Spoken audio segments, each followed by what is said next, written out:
I have spent 43 years behind this bench, and I can tell you that fame and fortune mean nothing when you endanger innocent lives on our roads.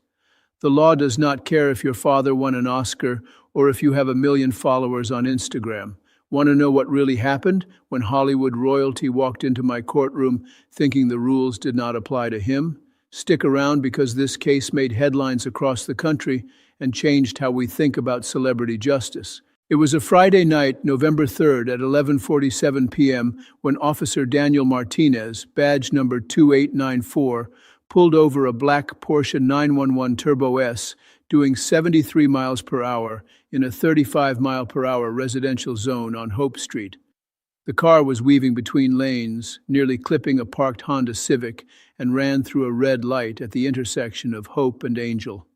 Officer Martinez had been on the force for 19 years. He was a family man, father of 3 daughters, and he had seen too many accidents caused by drunk drivers. He knew the signs immediately. When he approached the vehicle, the smell of alcohol hit him before he even reached the driver's window. Behind the wheel sat Brandon Cole, 24 years old, son of Matthew Cole, the famous action movie star who had been in at least a dozen blockbuster films you have definitely seen. Brandon was wearing a black Gucci leather jacket that retails for around $3,200, a Rolex Daytona on his wrist worth about $40,000, and he had that look of someone who had never been told no in his entire life. Officer Martinez asked Brandon to step out of the vehicle. Brandon laughed. Actually laughed. He said, "Do you know who I am? Do you know who my father is?" Officer Martinez said he did not care and repeated his instruction. Brandon stumbled out of the car, nearly falling against the door.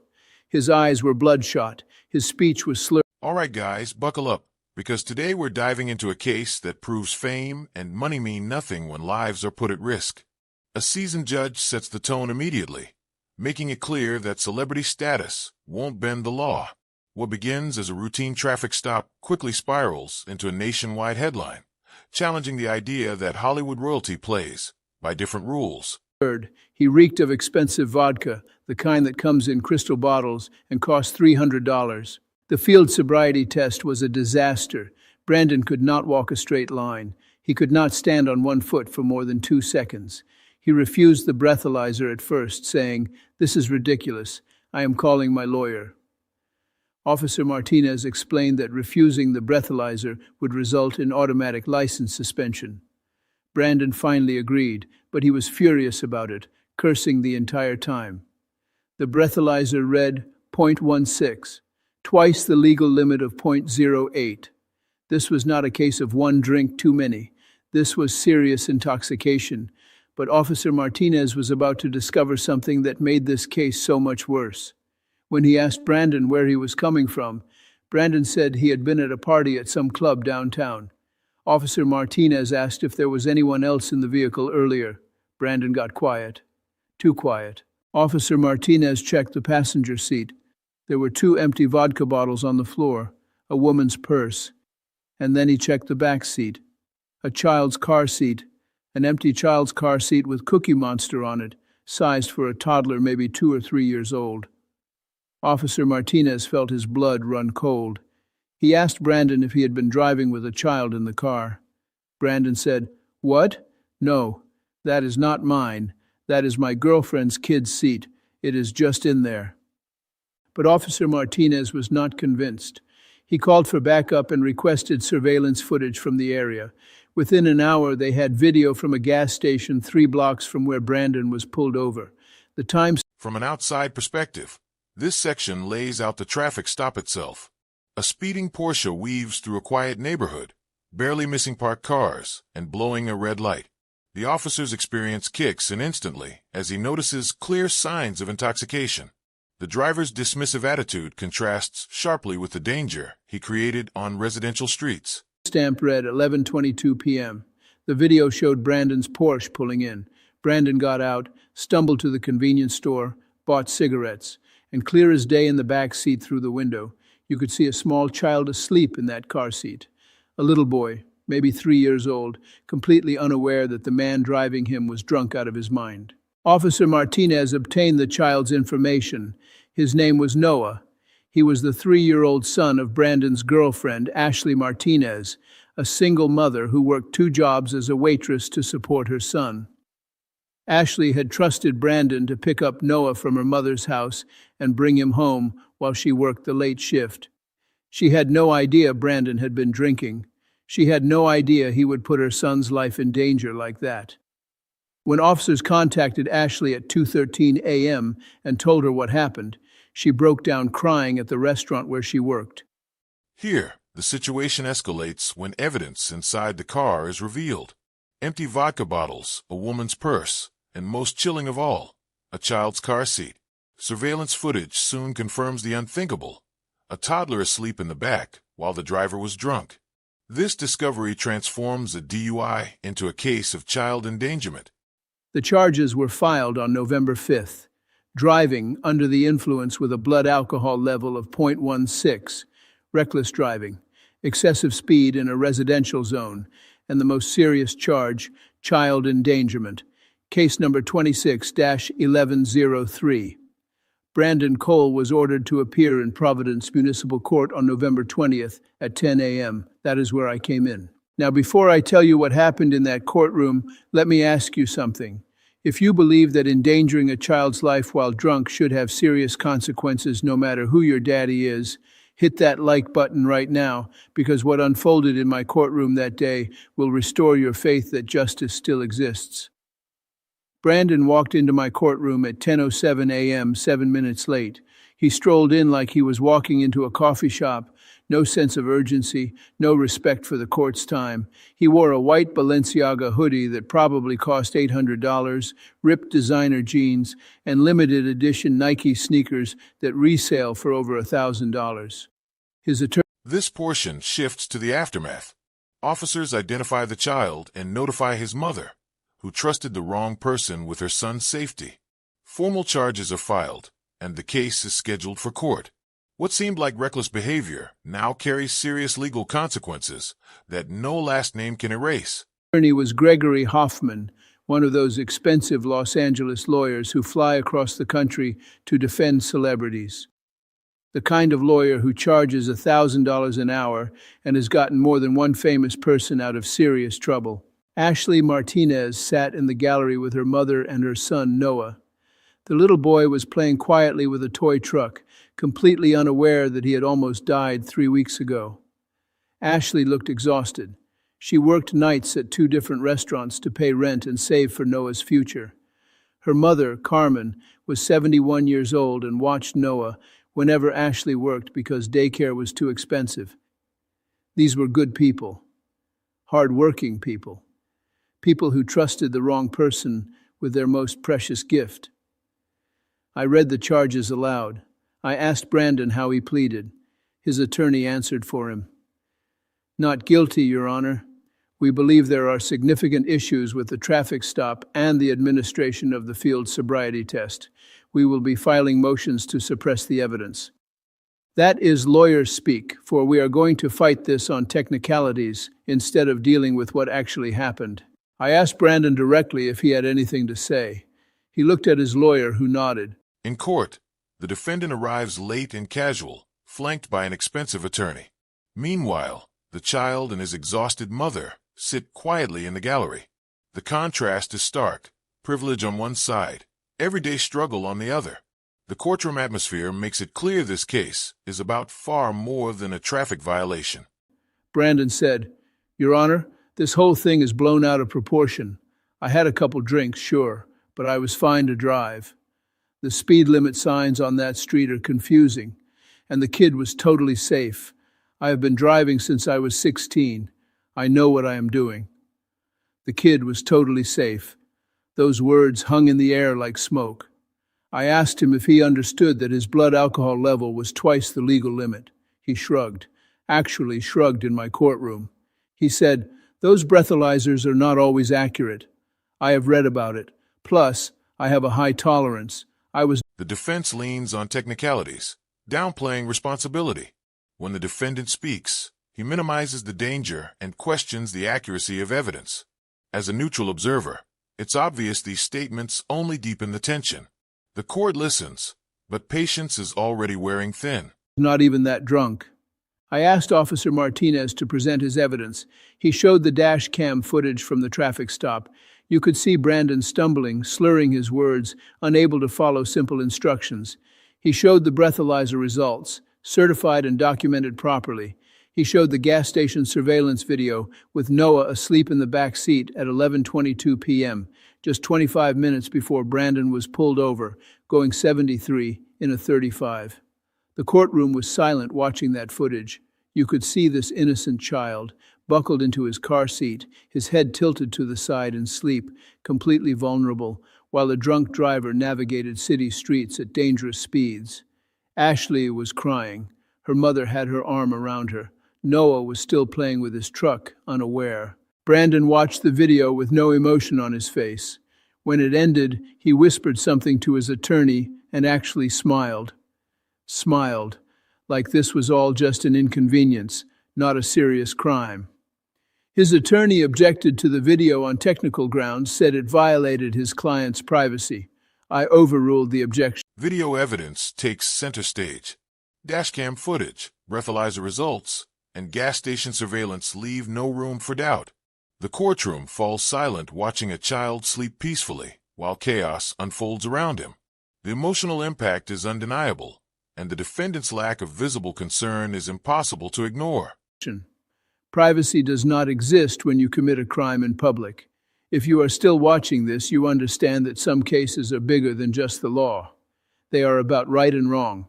They are about protecting the innocent. Drop a comment below and tell me what sentence you think Brandon deserved, because I promise you what I discovered next made this case 10 times worse. I called a 15-minute recess. During that break, my clerk handed me something that Officer Martinez had submitted as additional evidence. It was a collection of social media posts from Brandon Cole's Instagram account. His handle was at Brandon Cole Official, and he had over 800,000 followers because of his father's fame. The posts were from the days following his arrest. November 4th, the day after he was arrested, Brandon posted a photo of himself at some expensive restaurant with a cocktail in his hand. The caption read, "Cannot let the haters slow me down, still living my best life." The photo had over 50,000 likes. The comments were full of his friends calling him a legend, saying the cops were just jealous, telling him to fight the charges. During a recess, new evidence emerges through social media posts. Publicly, the defendant mocks his arrest, laughs with friends, and brags online.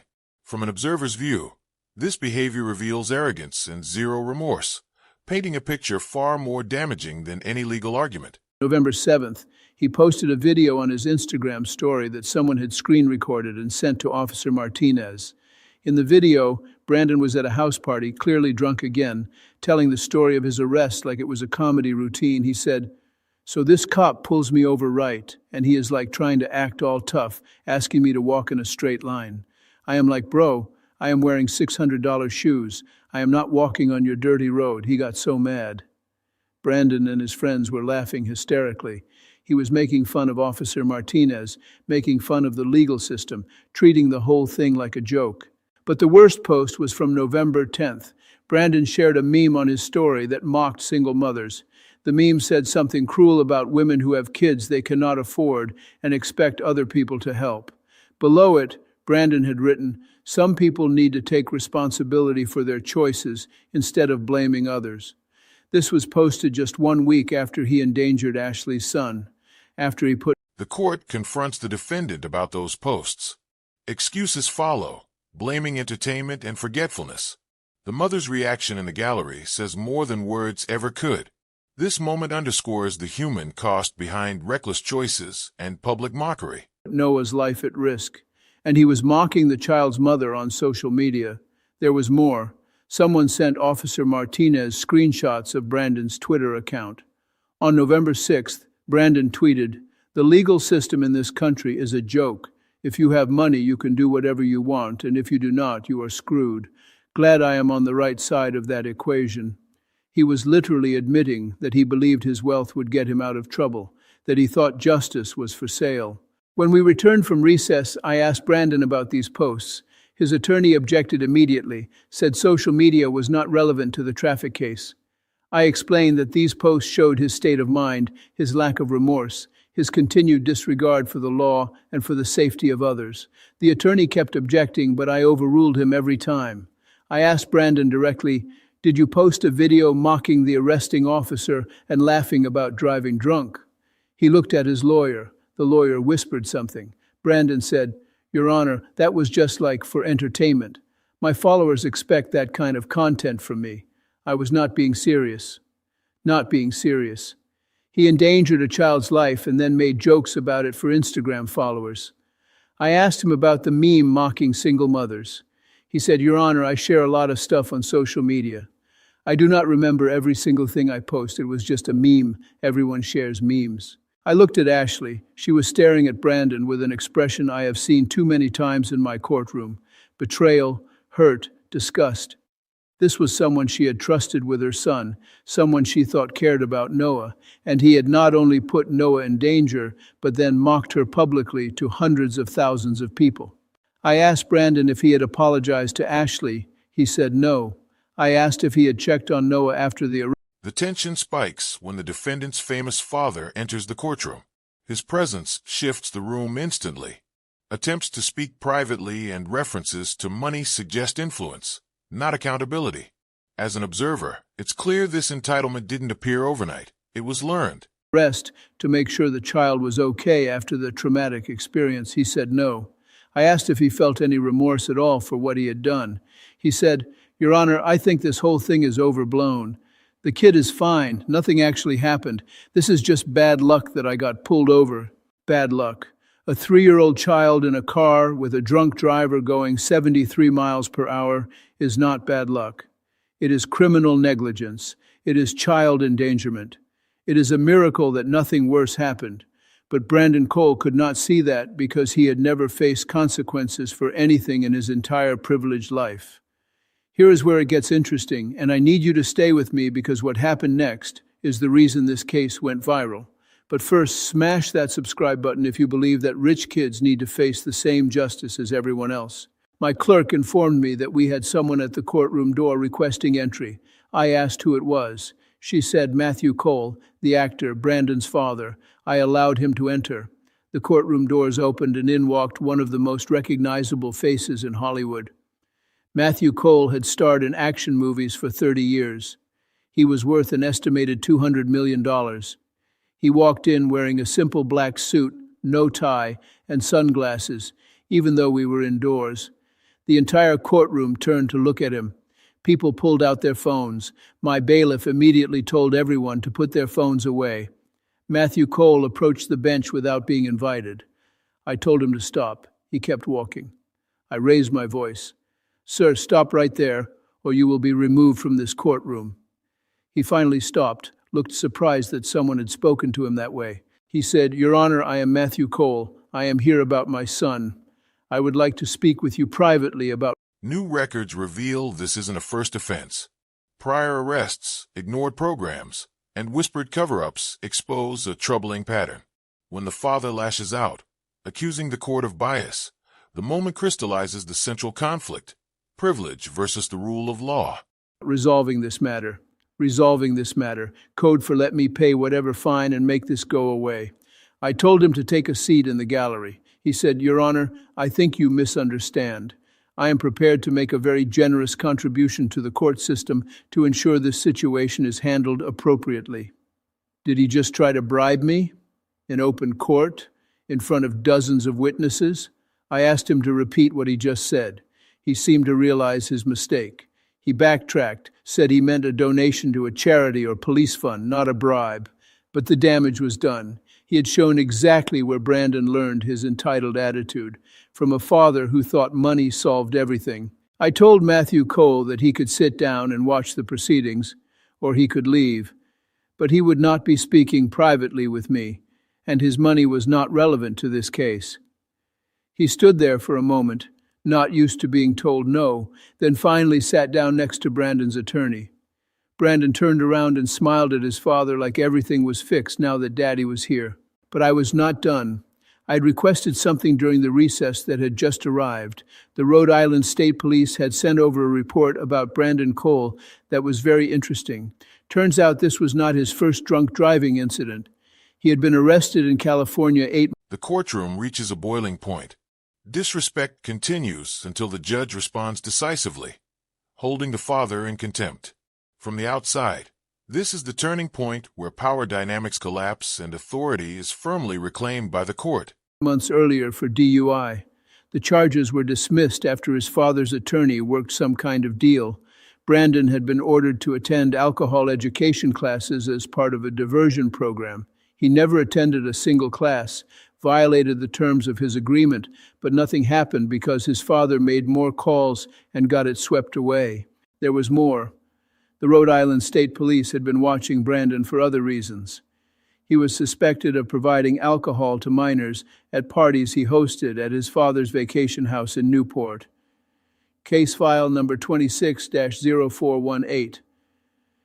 They had not had enough evidence to charge him yet, but they had witness statements, social media posts showing underage kids drunk at his parties, and they were building a case. I revealed all of this in open court. Brandon's face went pale. His attorney stood up objecting, saying this information was prejudicial and not related to the current charges. I explained that it showed a pattern of behavior, a pattern of endangering others while intoxicated, a pattern of facing no consequences because of his family's wealth and influence. Matthew Cole stood up in the gallery and said something that shocked everyone in the room. He said, "Your Honor, you are clearly biased against my son because of who we are. You probably resent successful people. This is not justice. This is a witch hunt." A witch hunt. His son drove drunk with a toddler in the car, and this was a witch hunt. I looked at Matthew Cole and said, "Sir, I have been a judge for 43 years. I have presided over thousands of cases involving people from every background imaginable. I have treated everyone the same regardless of wealth, fame, or status. Your son endangered a child's life. That is not a witch hunt, that is a fact. Now sit down or I will hold you in contempt." Matthew Cole did not sit down. He said, "You know what your problem is? You are stuck in this little courtroom in this nobody city making what, maybe 100,000 a year? You do not understand how the world really works. People like us, we are not bound by the same rules as regular people. We cannot be. We are too important. We create jobs. We generate millions in economic activity. My son made a mistake, but it is not worth ruining his life over." The courtroom was dead silent. I could not believe what I was hearing. This man, this famous actor, was actually arguing in open court that his son should face no consequences because they were rich and famous, that they were too important for the law, that someone like me, a city judge, could not possibly understand how their world worked. I felt something I rarely feel, pure anger, not at the crime itself, but at the arrogance, the absolute certainty that money and fame place them above everyone else, above Ashley, who worked 2 jobs, above Noah, who almost died, above Officer Martinez, who risked his life every day to keep the streets safe, above all the regular people who follow the rules and face consequences when they break them. If you are still watching, you are witnessing why this case made national news. You are part of the reason stories like this matter. The verdict and sentence are delivered with clarity and weight. Jail time, license suspension, fines, and public accountability follow. The defendant breaks down, the family erupts, and the victims finally see justice. The message is unmistakable. Actions have consequences, no matter who you are. Share this video with someone who needs to see that justice still exists, because what I did next sent shockwaves through Hollywood and changed how celebrity cases are handled. I cited Matthew Cole for contempt of court. I fined him $5,000 on the spot for his disruptive behavior and his attempt to influence the court. He looked stunned. His son looked terrified. The attorney looked like he wanted to disappear. I told Matthew Cole that if he said one more word, I would have him removed in handcuffs. He finally sat down. Then I turned to Brandon. I asked him one final time if he had anything to say, any remorse, any apology to Ashley and Noah. He looked at his father, then at his attorney, then back at me. He said, "Your Honor, with all due respect, I think you are being unfair. Yes, I made a mistake, but I am a good person. I volunteer sometimes, I donate to charities. One mistake should not define my whole life. One mistake. This was at least his second drunk driving incident that we knew about. He hosted parties where minors got drunk. He showed no remorse. He mocked his victim on social media. He endangered a 3-year-old child. And he called it one mistake. I delivered my verdict. Guilty on all charges. Driving under the influence. Reckless driving. Child endangerment. Each charge carried its own penalties, but I was allowed to sentence them concurrently or consecutively and to determine the severity within legal guidelines. Brandon's attorney immediately started talking about appeals and how this would not stand and how they would fight it. I told him to be quiet. For the DUI at .16 blood alcohol level, I sentenced Brandon to 1 year in county jail. For the reckless driving and excessive speed, 6 months. For child endangerment, 2 years. All sentences to run consecutively, 3 years and 6 months total. Brandon's mouth fell open. His attorney went pale. Matthew Cole stood up shouting. My bailiff moved toward him. But I was not finished. I also suspended Brandon's license for 5 years. Not 1 year, not 2 years, 5 years. He would not drive a car until he was 29 years old. I ordered him to complete 500 hours of community service after his jail time, all of it to be served working with organizations that help victims of drunk driving accidents.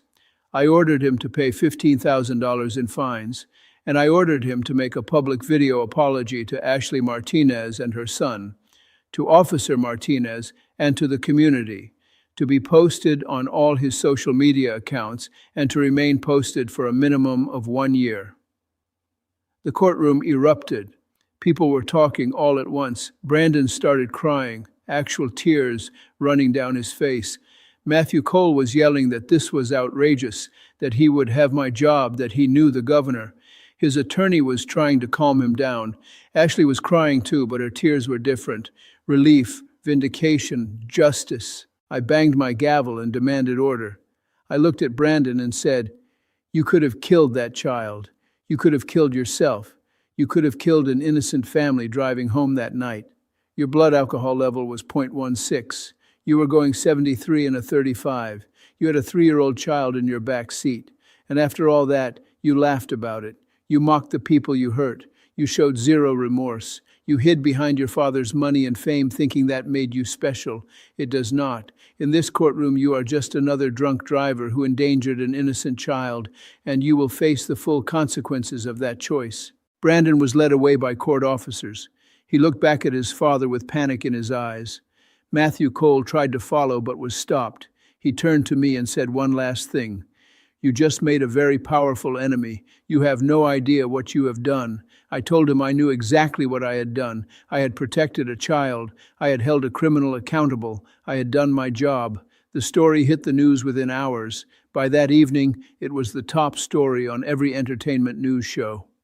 Judge sentences actor's son to 3.5 years for drunk driving.